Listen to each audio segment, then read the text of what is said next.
సంగారెడ్డి జిల్లా సదాశివపేట మండలం ఆత్మకూరు గ్రామంలో డబ్బుల విషయంలో ఇద్దరు యువకుల మధ్య గొడవ జరిగింది. నరేష్ అనే యువకుడిపై కత్తితో దాడి చేశారు Rahul.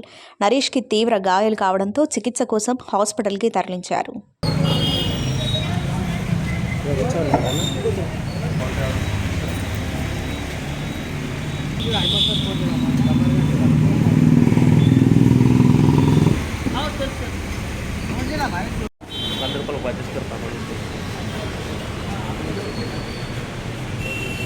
Hi everybody, this is Kiriti Damaraju. Like, share and subscribe to Saira TV. Oh, Saira!